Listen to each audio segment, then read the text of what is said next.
గురుగారు స్నానం అనేది ఏ విధంగా చేయాలి? ఏ సమయంలో చేయాలి? ఈ ప్రశ్న నేను ఎందుకు అడుగుతున్నానంటే, ఈ మధ్య కాలంలో స్నానం అనేది ఎప్పుడు చేస్తున్నారు? దర్జాగా 10కి, 11కి, 12కి అంటే టైం పాడే ఏం లేదు. ఒకప్పుడైతే మన పెద్దవాళ్ళు చూసుకున్నట్లయితే పొద్దున్న 4 గంటలకి, 5 గంటలకి లేచి సూర్యుడు రాకముందే స్నానం చేసేవారు. కానీ ఇప్పుడు అలా లేదు. మొత్తం అంతా మారిపోయింది. ఎవరికి నచ్చినట్టు వాళ్ళు చేస్తున్నారు కదా! మరి ఇలాంటి జీవన శైలి ఇప్పుడైతే అలవరుచుకున్నారు. మరి ఆ క్రమంలో ఏ విధంగా స్నానం చేస్తే మంచిది? ఏ సమయంలో స్నానం చేస్తే మంచిది? ఒకసారి మా ప్రేక్షకులకు ఒకసారి చెప్పండి. మన సనాతన భారతదేశంలో ఈ కర్మభూమిలో హ్మ్. స్నానం అనేది హ్మ్. బ్రహ్మముహూర్త కాలం అంటే 3:36 బ్రహ్మముహూర్త కాలం స్టార్ట్ అవుతుంది. హ్మ్. ఆ తర్వాత ముహూర్తం అంటే 48 నిమిషాలు. హ్మ్. 3:36 ప్రారంభమైన బ్రహ్మముహూర్త కాలము 4:24 వరకు మాత్రమే ఉంటుంది. హ్మ్. అది మాత్రమే బ్రహ్మముహూర్త కాలము. తక్కినదంతా బ్రహ్మముహూర్త కాలం కాదు. మరి 5 గంటలకు వచ్చేదేంటి? 5 గంటలకు కూడా బ్రహ్మ ముహూర్తం అని ఉండదు. అంటారు కదా! ముహూర్తము అంటేనే 48 నిమిషాలు అనేది ముహూర్తము. ఏ ముహూర్తం 48 మినిట్సే. ఇది ఆహా! బ్రహ్మ ముహూర్తం అంటే 3:36 ప్రారంభమై 4:24 వరకు ఉంటుంది. హ్మ్. అంటే 3:36 స్టార్ట్ అయితే 24 నిమిషాలకు 4 అవుతుంది. ఇంకొక 24 నిమిషాలు అయితే 4:24 అవుతుంది.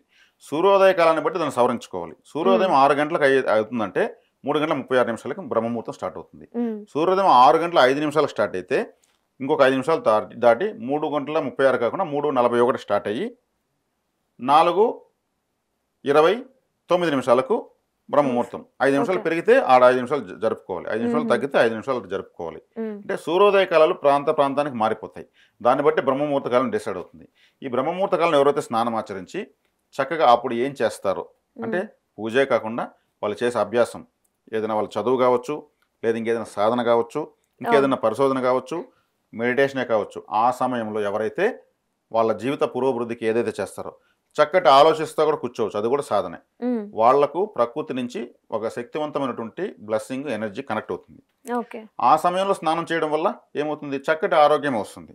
అది బ్రహ్మముహూర్త కాలంలో చేసినటువంటిది బ్రహ్మకరమైనటువంటిది దైవికమైనటువంటి స్నానం లెక్క అవుతుంది. హ్మ్. కానీ ఇప్పుడు ఈ పరిస్థితుల్లో ఒకప్పుడు 3 పూటలు భోంచేసేవాళ్ళు. హ్మ్. ఇప్పుడు 10 పూటలు తింటున్నారు. అవును. ఎప్పుడు పడితే అప్పుడు ఎప్పుడు తింటున్నారు. నచ్చితే అప్పుడే తింటున్నారు. టైం ఏమంటే అది పాడేం తింటున్నారు. లేదు. ఇటువైపు డ్రైనేజీ పోతా ఉంటుంది. హ్మ్. దాని పక్కనే పానీపూరి బండి ఉంటుంది. అవును. అక్కడే తింటూ ఉంటారు. అవును. అంటే తినడానికి, స్నానం చేయడానికి, ఆలోచించడానికి అన్నీ కూడా అస్తవ్యస్తం అయిపోయింది. అవును. ఇప్పుడు దీన్ని మనం చెప్పినా, ఈ విజ్ఞానాన్ని ఇచ్చినా ఆచరించుకోలేని పరిస్థితి అయిపోయింది. ఎవరు పద్ధతులు నా పాటించట్లే ఈ ఆఫీస్ కాలంలో. టైమింగ్ అదండి. నేను 10కి వెళ్తున్నాను. ఆ!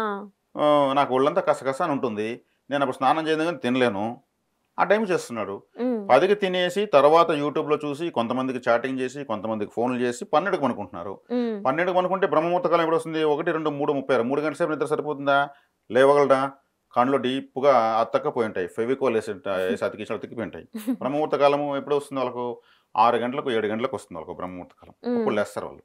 లేసి తీరుబాటుగా మళ్ళీ చేసుకుంటారు. అంటే జీవన విధానంలో ఎప్పుడైతే మార్పులు వచ్చేసినాయో హ్మ్. బ్రహ్మముహూర్త కాలాన్ని పట్టించుకునే పరిస్థితిలో వీళ్ళకి జనాలు లేరు. సౌకర్యాలు లేవు. హ్మ్.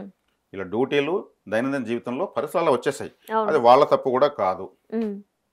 పరిస్థితుల ప్రభావం అలా మారిపోయింది. హ్మ్. అంటే ఈ చార్టే మారిపోయింది. కంప్లీట్‌గా మారిపోయింది. ఈ సమాజం మారిపోయినా బ్రహ్మముహూర్త కాలం మారదు. హ్మ్. దాని పని అది కరెక్ట్‌గానే చేసుకుంటూ వస్తూ ఉంటుంది. దాన్ని అందుకోవాలంటే ఈ బిజీ షెడ్యూల్ ఈ బిజీ ఈ ఏది ఈ హడావిడి జీవితం లేని వాళ్ళకైతే దాన్ని అందుకోగలరు. అవును. మనం ఇప్పటికీ పల్లెటూర్లలో చూస్తే వాళ్ళు 4, 4:30, 5 ఆ టైంకే లేచి రెడీ అవుతూ ఉంటారు. బ్రహ్మముహూర్తం వాళ్ళు కూడా ఎలా లేస్తారు తెలుసా అసలు? వాళ్ళని కూడా ఒక జీవి లేపుతుంది. అదే కోడి. కోడి. ఖచ్చితంగా బ్రహ్మముహూర్త కాలానికి అరుస్తుంది. అవునవును. మరి అర్ధరాత్రి నిశరాత్రి అంటారు. నిశరాత్రి అంటే 12 గంటలు. అప్పుడు ఒక జీవి అరుస్తుంది. కుక్క. కుక్కదే. అప్పుడు ప్రేతాలు తిరుగుతాయి. హ్మ్. అపరాత్రి వేళ, అర్ధరాత్రి వేళ వెళ్ళకూడదు బయట అంటూ ఉంటారు. హ్మ్. అవును. ఖచ్చితంగా శ్మశాన జీవులు, శ్మశాన శక్తులు తిరుగుతాయి. హ్మ్. ఆ అర్ధరాత్రి వేళ. హ్మ్. శ్మశాన పూజలు చేసేవాళ్ళు కరెక్ట్‌గా ఆ టైంకే శ్మశానంలో పూజ పెట్టుకుంటారు. హ్మ్. వాళ్ళకు ప్రేత శక్తులు ఇవన్నీ కనెక్ట్ అవ్వాలని. హ్మ్. అప్పుడే కంప్లీట్ చేసి శంఖం ఊదుతారు శ్మశానంలో. హ్మ్. అంటే ప్రకృతిలో చాలా ప్రత్యేకమైనటువంటి ఎనర్జీస్ మారుతూ ఉంటాయి. ఆ బ్రహ్మముహూర్త కాలాన్ని మాత్రం కోడి పడేస్తుంది. హ్మ్. అందుకు కోడి తిన్న వాళ్ళకు అప్పుల పాలైపోతారు. హ్మ్. చికెన్ తింటే. అది బ్రహ్మముహూర్త పరబ్రహ్మజీవి హ్మ్. కేతు గ్రహమే కోడి. కోడి అంటే కేతు. హ్మ్. ఇంతకుముందు నేను చాలా వీడియోలు కూడా చెప్పాను. అవునవును. చెప్పారు. ఈ ఈ పరబ్రహ్మ తత్వం అనే ఈ జీవిని సుబ్రహ్మణ్యేశ్వర స్వామి తన యొక్క ఫ్లాగ్ జెండా పైన పెట్టుకున్నాడు. అవును. కాబట్టి ఈ చికెన్ తినడం వల్ల వీళ్ళకు రుణ బాధలు అధికమవుతాయి. అవును. సుబ్రహ్మణ్య స్వామి శత్రు రోగ రుణాలకు అది దేవత ఆయన. అవును. అది బ్రహ్మముహూర్త కాలం లేస్తుంది కాబట్టి చాలా గొప్ప జీవి అది. ఉమ్. కోడేర్స్ ఎవరు డిస్టర్బే కారు, అవును తెలుసు. హ్యాపీగా ఫీల్ అవుతారు. అరే కోడి కూసింది, లేవాలి, తొలి రెడీ కోడి, అవ్వాలి. రెండవ కోడి, మూడవ కోడి అంటుంటారు. ఉమ్. మళ్ళీ అది 3 సార్లు వేసేకాడికి 3 బ్యాచ్లు వేసేస్తారు ఉమ్. పొలాల దగ్గరికి వెళ్ళేవాళ్ళు. అవును. ఇప్పుడు బ్రహ్మముహూర్త కాలం చాలా పవిత్రమైంది. కలియుగ ధర్మం ప్రకారము అధర్మము పెరిగి ధర్మం నశించాలి కాబట్టి మానవ జీవితం అస్తవ్యస్తంగా మారుతుంది కాబట్టి ఆల్రెడీ మారిపోతుంది. ఆ, మనం మారిపోతుంది. చూస్తూనే ఉన్నాం. కానీ కలియుగం 4,32,000 సంవత్సరాలు, ఉమ్. ఇప్పుడు 5,120 సంథింగ్ జరుగుతూ ఉంది. ఉమ్. ఇప్పటికే మనం ఇప్పుడు కూడా పుణ్యం నడుస్తూనే ఉంది. ఉమ్. ఇంకా రాబోయే 5,120 సంవత్సరాలు ప్లస్ జరుగుతూ ఉంది. అవును. 4,32,000 సంవత్సరాలు పూర్తి అవ్వాలి కదా కలియుగం ఇంకా కంప్లీట్ చాలా కాలం ఉంది. కాబట్టి చాలా మంచి కాలమే మనం చూస్తున్నాము. ఉమ్. ఒక 10 సంవత్సరాల తర్వాత చూస్తే ఇప్పుడు జరుగుతున్న అద్భుతమైన కాలం కనిపిస్తుంది. ఉమ్. అవును. ఇంకో 10 సంవత్సరాలు వెనక్కి వెళ్ళి ఆలోచిస్తే అప్పుడు చాలా అద్భుతమైన కాలం కనిపిస్తుంది. ఉమ్. ఇలా మార్పును గమనించవచ్చు. ఉమ్. కాబట్టి ఈ కలి ధర్మం ప్రకారమే ఇవన్నీ జరుగుతుంటాయి. దీన్ని పట్టుకోగలిగితే వాళ్ళు ఈ కాలంలో కూడా పట్టుకోగలిగితే బ్రహ్మముహూర్తాన్ని వాళ్ళని మించిన వాళ్ళు లేరు. ఉమ్. ఓకే. అది స్నానం మరి ఏ విధంగా చేయాలంటారు? స్నానం, ఈ స్నానము బ్రహ్మముహూర్త కాలాన్ని చేయలేరు, చేయగలిగిన వాళ్ళు చేస్తారు. మరి స్నానము అనేది ఇప్పుడు ఉదాహరణకి హీటర్ పెడుతున్నారు. ఇప్పుడు ఉమ్. అల్యూమినియంతో ఒక అవును. ఊచలు వస్తాయి, అదే కాపర్లో వస్తాయి. ఉమ్. అల్యూమినియం ఊచలు ఉన్నటువంటి హీటర్ పెడితే వాటర్ డెత్ అయిపోతుంది, అంటే ఉడికి దాంట్లో ప్రాణశక్తి చనిపోతుంది. అవును. కాపర్లో పెడితే వేడెక్కుతుంది, వాటర్లో శక్తి చావదు. ఉమ్. కట్టెలతో మండిస్తే ఇంకా అద్భుతం, ఆ నీళ్ళుగానే ఉంటాయి, చక్కగా దాంట్లో ఉన్న సహజశక్తి కోల్పోదు. ఉమ్. ఎప్పుడైతే ఈ అల్యూమినియం లాంటి ఊచలు లాంటివి ఉన్నటువంటి హీటర్స్ ఇటువంటి పెట్టి చేయడం వల్ల మన ఫేస్ కూడా మాడిపోయినట్టు ఉంటుంది, అద్దంలో చూసుకుంటే డిఫరెన్స్ తెలిసిపోతుంది. ఉమ్. అంటే ఇక్కడ వచ్చేకాడికి చన్నీటి స్నానమే శ్రేయస్కరం ఒక విధంగా అవును. తీసుకుంటే. అవును, మన సైంటిఫిక్ గా కూడా చన్నీటి స్నానం చన్నీటి మంచిది స్నానము అని చెప్తూ ఉంటారు. ప్రాచీన కాలంలో తల స్నానమే శ్రేయస్కరము, శ్రేష్టమైనది. ఉమ్. ఎందుకంటే ఇక్కడ సహస్రార చక్రం ఉంటుంది. అవును. సహస్రార చక్రాన్ని శుభ్రం చేసుకోవాలి కదా, చక్కగా లేచిన మొట్టమొదటి స్నానం సహస్రార చక్రం పై నీళ్లు పోయాలి. అవును. కాబట్టి ఇప్పుడు వారానికి ఒకసారి తలస్నానం చేస్తున్నారు, ఉమ్. లేదు వాళ్ళ ఇష్టం వచ్చినప్పుడు చేస్తున్నారు. అవును. ప్రతిరోజు తలస్నానం చేయడం వల్ల సహస్రార చక్రాన్ని శుద్ధి శుద్ధి చేసినట్టు చేయడం వల్ల ఆరా లెవెల్ బాగా క్లీన్ అవుతుంది, ఉమ్. సూక్ష్మ బుద్ధి పెరుగుతుంది, ఉమ్. ఆరోగ్యము పెరుగుతుంది. ఉమ్. కానీ ఇప్పుడు స్నానం చేయడానికి ఒక అర్థం పర్థం లేకుండా పోయింది. అవును. మరి పొద్దుపోయేటప్పుడు కూడా చేస్తారు, అవును. అది అసుర సంధ్య వేళ అంటారు. అసుర అంటే ఇక్కడ రాక్షసులు కూడా ఒక సమయం వచ్చింది, ఉమ్. అసురులు ఉండేటువంటి తిరిగేటువంటి సమయం. అవును. ఆ సమయంలో స్నానం చేయకూడదు. ఉమ్. మరి ఇక ఇలా స్నానాన్ని తీసుకుంటే నదీ స్నానం చాలా గొప్పది, పారే నీటిలో చేయడం. ఉమ్. బావుల స్నానం మంచిది, కానీ బావుల్లో ఒంటరిగా వెళ్ళి చేయకూడదు. చేయకూడదు. కొన్ని దుష్ట శక్తులు నీటిని ఆవహించి ఉంటాయి, ఆహా, అలా కూడా ఉంటాయా? ఓకే. ఖచ్చితంగా ఉంటాయి. ఆ.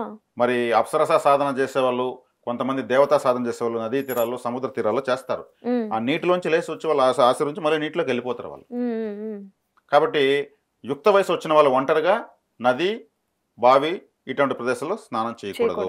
ఓకే. అయ్యప్ప స్వామి మాల వేసినటువంటి వాళ్ళు కూడా మొట్టమొదటిసారి వేసినటువంటి వ్యక్తిని ఒంటరిగా పంపరు, కూడా ఇంకొక వ్యక్తి అవును, పోతాడు. అదే గురుస్వామి ఖచ్చితంగా తోడుండాలి అంటారు. ఖచ్చితంగా ఉంటారు. ఉమ్. ఎందుకంటే ఆ నదీ జలాల్లోంచి ఈ కన్నస్వామిని అటాక్ చేసేదానికి కొన్ని శక్తులు వస్తాయి.